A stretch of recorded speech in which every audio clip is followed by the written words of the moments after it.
araw sa ating lahat. Kaninong gusto kong pakita ulit itong aking munting farm sa pamamahala ni Lloyd.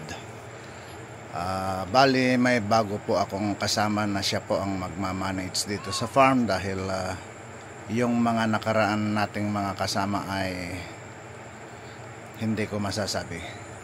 So guys, ito yung ating konting palayan, pero pinatamnan ko po yan ng gabi. At dito naman po yung sa mga mahogany natin. So dito guys, halo-halo ang mga naitanim dito. At ito po yung binabalak ko na paglagyan ng free range na baboy. So marami pa pong gagawin at medyo pautay-utay lamang dahil hindi man po ganun kalaki ng ating pera or kapital. So step by step, ika nga. So dito po yung mga mahogany natin. Hindi ako nagkakamali, more than 1 year na po yung mga yan. Ang ganitong klase po, magdadalawang taon na po yan. At hindi lang po mahogany ang nandito, halo-halo, may saging din. At dito naman po yung kan natin, mga kambing. So ito yung ginawa ni Lloyd sa feeder natin. Hindi na nagkakalaglag yung mga pakain sa mga kambing guys. So medyo okay ng konti. Ito yung pure Anglo-Nubian natin, yung itim guys. Ito naman pure Anglo din yung brown. At ito yung traditional natin na hindi malaman-laman kung buntis o ano. So ito si Yumol. Ito guys, marami silang pakain at ayan, mukhang malulusog yung mga pagkain nila.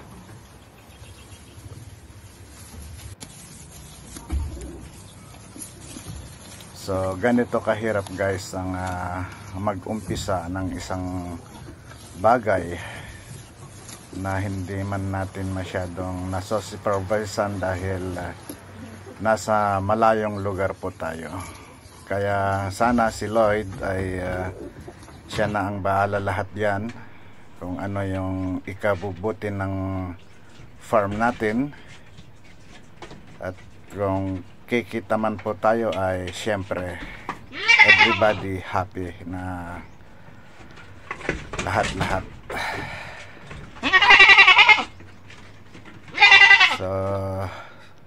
So far so good naman guys yung mga alaga natin ngayon. At sana maparami natin sila.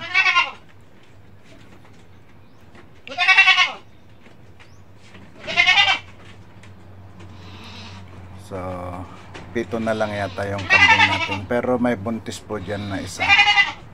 Ito guys yung pure Anglo natin na red, itim.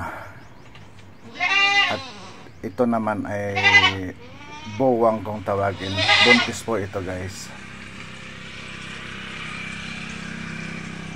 Dahil yung isa nating pure Anglo-Nubian ay namatay.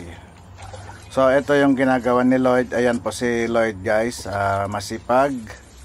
Yan po yung mga unang cuttings niya ng Madre de Agua guys. So tignan natin kung mabubuhay ba sila o ano. Dahil kami ay hindi masyadong marunong magpatubo dahil marami na akong biniling ipinatubo namin ganyan. Kokonti po yung nabuhay. So at least si Lloyd ay marami ng karanasan tungkol sa mga ganitong bagay, pag-aalaga ng kambing, sa farming, dahil sa totoo guys, may farm din si Lloyd. Si Lloyd ay taga Kwan po siya,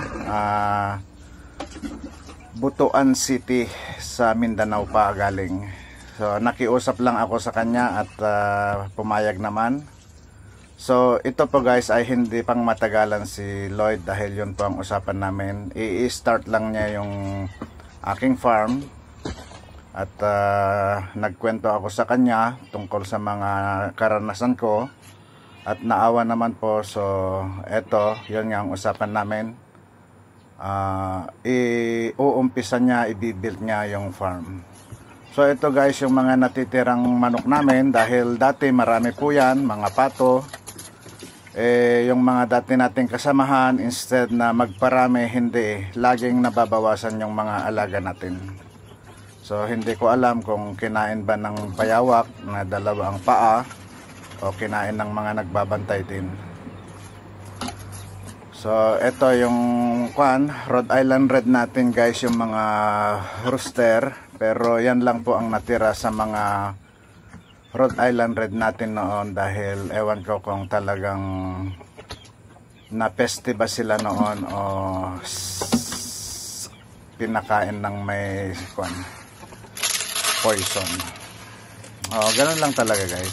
Hindi man po masyadong mabigat sa bulsa pero nakakasama ng loob lamang. At least nandyan si Lloyd na mamamahala ngayon at nangako naman siya na lahat ng kanyang makakaya ay gagawin para mapaganda yung ating farm guys. So sana makapagtagal ng kahit ilang taon lang si Lloyd dyan.